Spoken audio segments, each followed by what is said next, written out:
Le jour suivant, elle refait la même chose. Elle rationne 2 assiettes. Elle mange elle. Et elle ne fait pas manger le chien. Et la bouffe descend. Et rebelote. Il se goinfre. Mademoiselle, je vais vous demander de vous tourner. Je suis désolé. Hein. Je pisse d'en haut. Je jette tout ce que je peux, genre tous les trucs dégueulasses, genre un molar, tout. Je dis, regarde, je te l'avais dit non hier? Il se goinfre encore, il se goinfre. Tu vois que ça le fait chier, tu vois. Ça va être ça pendant un moment, mon gars. D'accord? Donc soit tu manges correctement, soit tu vas bouffer ma pisse, ou en tout cas de la bouffe avec ma pisse dessus, tous les jours. Et crois-moi, ça va pas être agréable pour toi. Parce que moi, j'ai été plus bas que toi. Tu chiales pour ton 92. Et comme je te l'ai dit hier, j'étais au 176. Donc, c'est pas un concours de beats. C'est pas qui a descendu le plus bas, qui a eu la pire vie. Parce que je suis sûr qu'au 92, t'avais quasiment rien. Mais si on... Apparemment, les gens qui sont ici, ils cherchent juste un truc.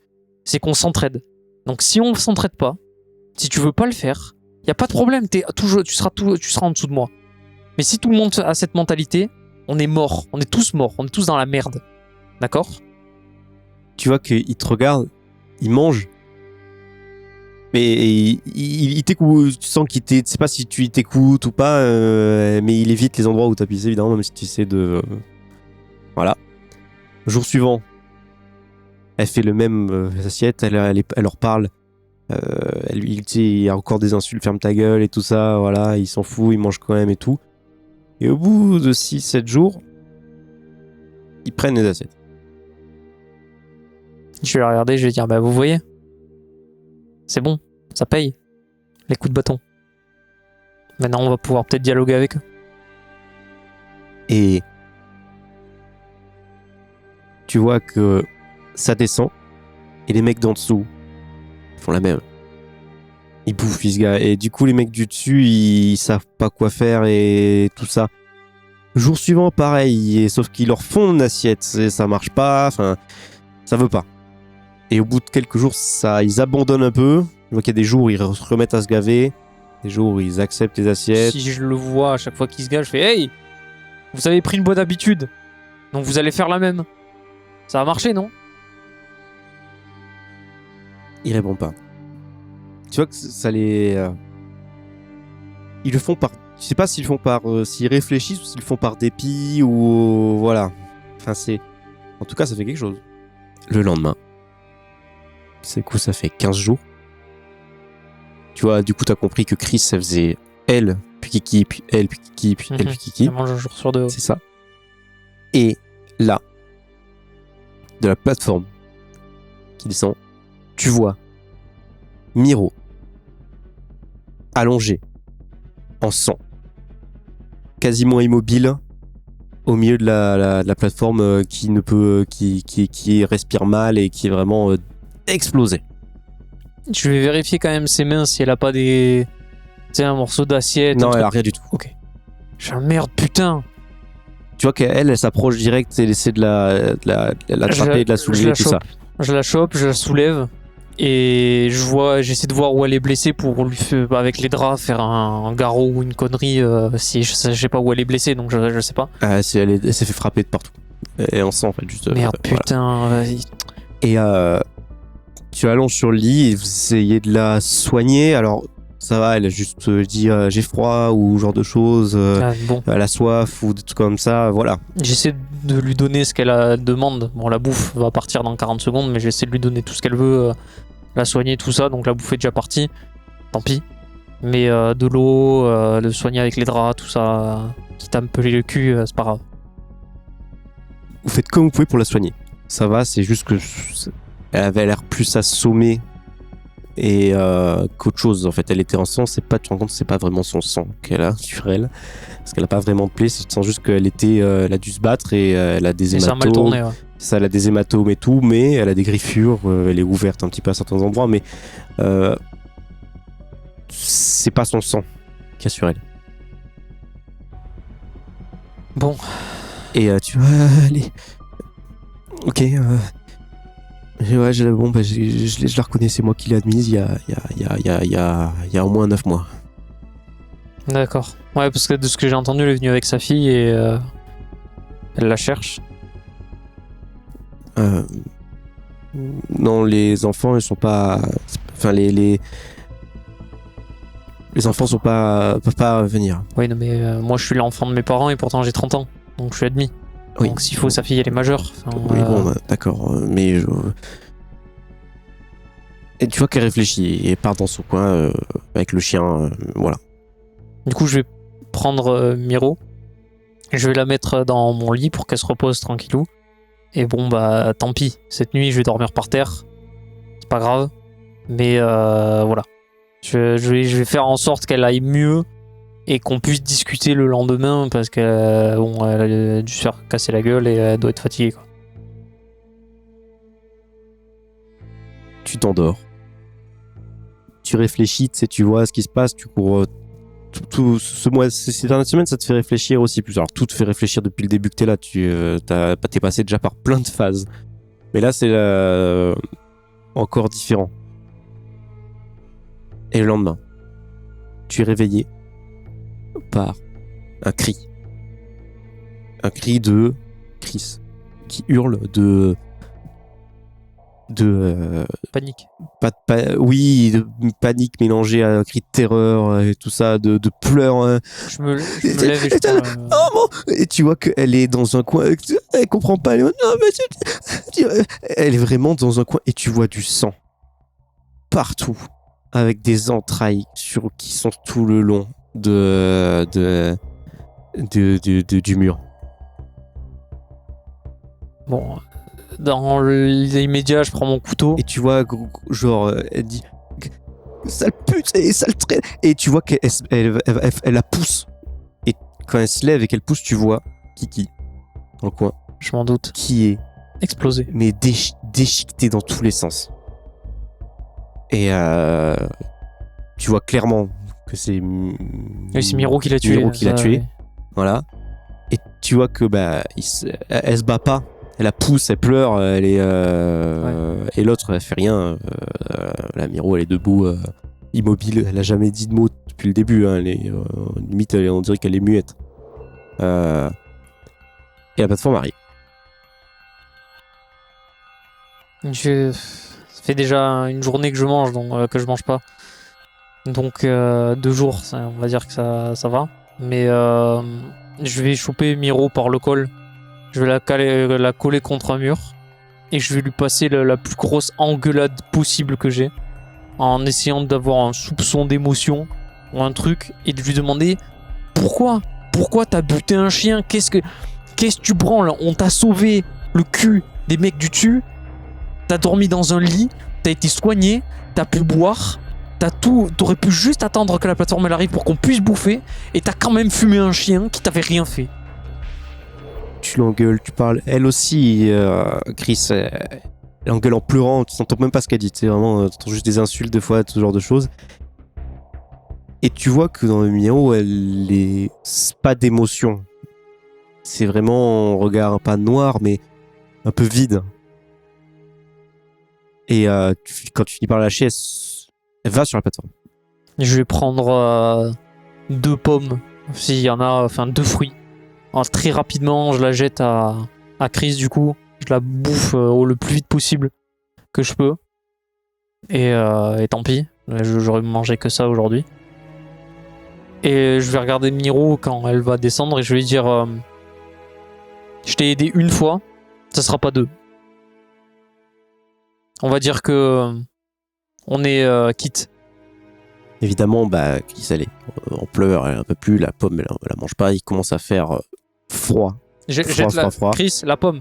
Soit tu la manges, soit tu la jettes. Elle jette comme de la merde, vraiment, sans vraiment force, sans vraiment vous viser et tout, la jette sans la manger. Du coup, si elle la jette, il fait toujours froid ou il faut que je la jette en trop? Non, il n'y a plus rien, enfin, okay. Sauf si tu gardes ta pomme.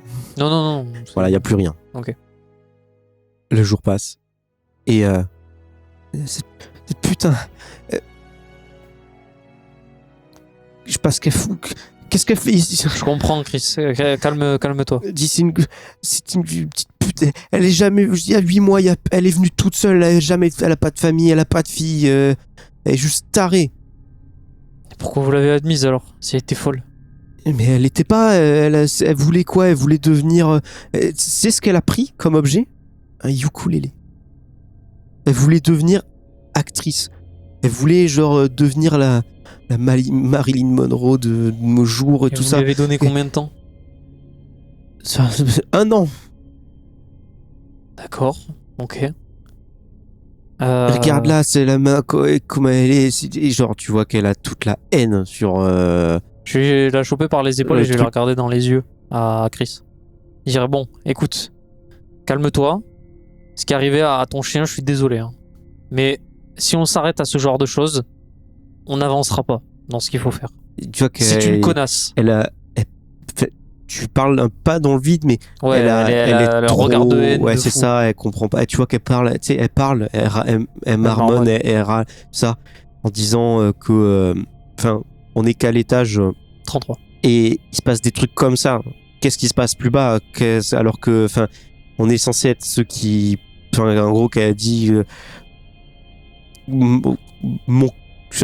Qu'elle est conne, tu vois, que c'est mon cul la solidarité, comment dire, il suffit qu'un spontané, il y en a qu'un seul qui nique tout. Là, c'est ça. Hein. On est 200 fois 2, il y a 400 personnes, si ceux qui crèvent, quoi, ceux qui foutent la merde. Bah voilà, tu que- vois, c'est ce genre de conneries que Et- tu défendais hier, que tu défendais pas hier. J'en ai, si, je suis là, je suis venu pour aider, qu'est-ce que tu veux que je viens à peine trop 2 semaines, déjà mon chien est mort et tu vois que elle se lève, elle ouvre sa chemise face à toi. Et tu vois que, tu vois son corps, tu vois des marques partout sur le corps. Elle semble avoir une maladie. Il dit j'en ai plus rien à foutre de crever, je suis venu ici pour aider, je pars. Je vais crever. Et de quoi J'ai un cancer, je peux pas, j'ai perdu le cancer.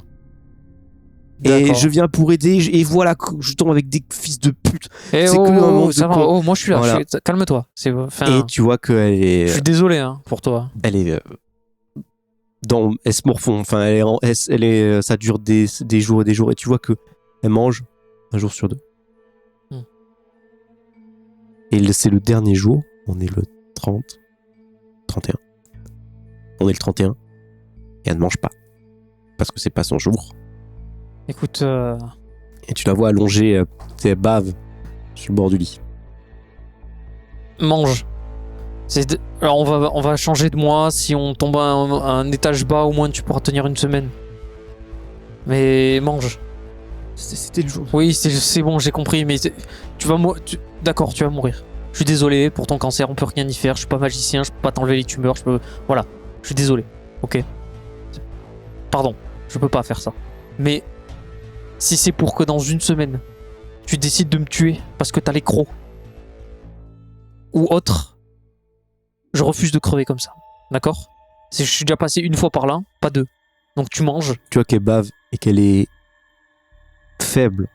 Qu'elle est pas faible, mais que mentalement elle est brisée. Et elle mange pas, elle veut pas se lever, elle se lèvera pas. Et si tu lui mets quelque chose dedans, elle le mangera pas. Tu sais, elle va le mettre dans sa bouche, elle va pas le manger. Enfin. Ouais, rechigne, elle fait un caprice. C'est ça, c'est vraiment, mentalement, elle est brisée. Bon, fais ce que tu veux, de toute façon. Tu étais là en mode ouais, faut que j'aide les gens. Écoute, aide-toi toi-même, déjà, on verra. Je suis désolé pour ton chien, pour ton cancer, mais là, je peux rien faire pour toi. Hein. Tu veux pas t'aider toi-même, je vais pas t'aider moi. Hein. Je suis même. Ça fait combien de temps que je suis là, putain de merde.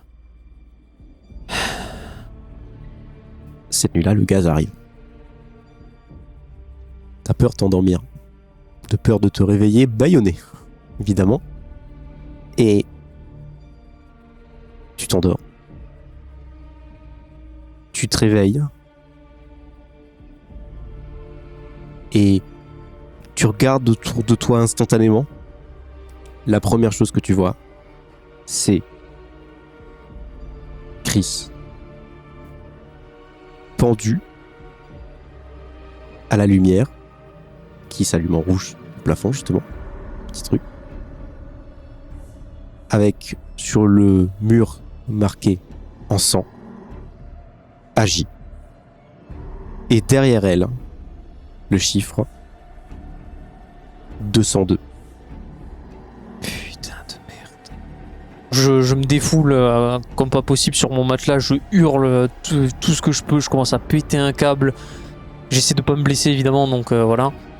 J'arrête de me déchaîner tout simplement. Et je vais me rapprocher du mur où il y a écrit Agis. Du coup. Par décence, je vais la décrocher de la lampe. Donc je suis à l'étage 202 et je sais très bien que les mecs qui sont au-dessus n'auront déjà plus de bouffe. Donc ça sert à rien d'éduquer, entre parenthèses, à ne plus manger. Après, le temps que ça fasse tous les étages, je sais pas. Je vais regarder quand même en dessous, si ça continue. Oui. Tu vois pas. C'est comme quand t'étais à l'étage au tout début. Comme à n'importe quel étage, je vois pas le fond. Tu Quoi. vois pas le fond. Je vais faire de mon mieux, Chris. Et je vais la mettre sur son lit. Tu la détaches. Et les jours vont passer. Tu deviens pas fou, mais tu sais, mentalement, c'est rien. Et l'idée de te nourrir commence à arriver. Au bout de, évidemment, une semaine. De toute façon, c'est inévitable. Je vais devoir manger ce que j'ai à disposition, de toute façon. Je vais avoir quand même pas plus de décence, parce que j'ai eu de la décence pour l'autre personne aussi. Je vais lui couvrir le visage avec des draps. Pour éviter, voilà. La seule chose, c'est que je sais qu'elle est malade. Et bon, ça se transmet pas comme ça non plus, mais voilà. Naturellement, je me méfie ouais. des endroits que je fais trucs. Et quand malheureusement, cette fois-ci, je vais pas me priver de prendre 2 cm par 2 cm, je vais essayer de rationner au possible. Mais là, je vais prendre des vrais morceaux. Mais je prends des morceaux et quand je les regarde, je regarde s'il n'y a pas de boue dedans, de noirceur ou autre. Et je vais... Tant pis, hein. Je suis obligé de toute façon. Les jours, de nombreux jours passent. T'entends au bout d'un moment. Alors, ça va? Qu'est-ce que tu veux?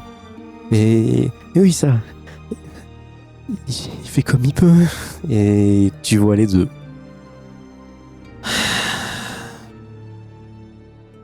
Vous voulez pas me laisser tranquille, c'est déjà assez dur comme ça. On essaie de t'aider. Oui. Bah oui. On est là maintenant. Oui, Chris. On est 3. Ensemble. Ouais, c'est mieux qu'être tout seul. Même si je sais que vous êtes pas là. Je suis désolé pour vous. Et je pleure un peu en vrai. Je suis très... En fait, je suis au bord de craquer. Mais j'ai quand même dans ma tête, il y a un morceau de mon cerveau qui se dit tout ça n'est pas réel. Tu vas sortir au bout d'un moment. Autant accepter ce qui se passe et tant pis.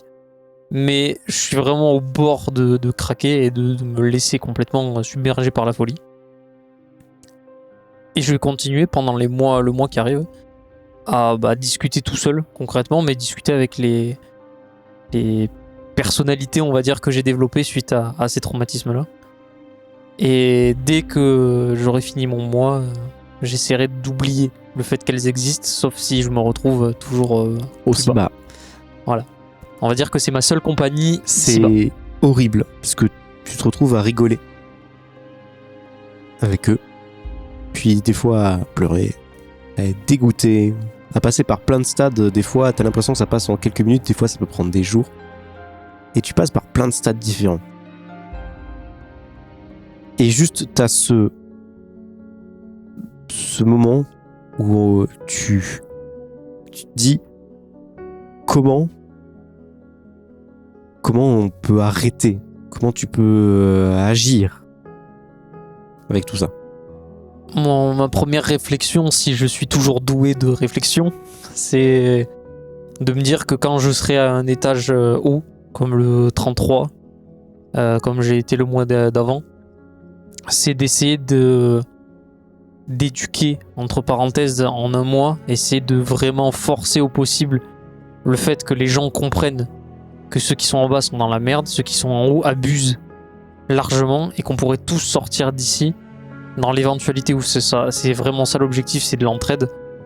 Si on arrive tous à s'entraider, on sortira plus vite. Et donc que cette situation de merde va s'arrêter au bout d'un moment. Parce que les gens qui profitent, ça c'est une réflexion que je me fais et que je me suis fait à moi-même, les gens qui profitent des étages supérieurs, le mois d'après ils sont pas garantis d'être dans un étage supérieur. Donc, quoi qu'il arrive, ils seront dans la merde. Donc ils seront bien contents le jour où ils seront au 200, quand il y aura encore de la bouffe. Et autres. Donc, Ce plan-là, tu te le fais 100 000 fois dans ta tête. Tu te dis, il va se passer ça, il va se passer ça, il va se passer ça. Ouais, je vais faire comme ça. Où est-ce que je peux faire comme ça? Non, je peux rien faire parce que les gens sont cons. Oui, on peut essayer. Enfin, tu fais tous les scénarios possibles dans ta tête. Et ça pue. Le gaz. c'est parti.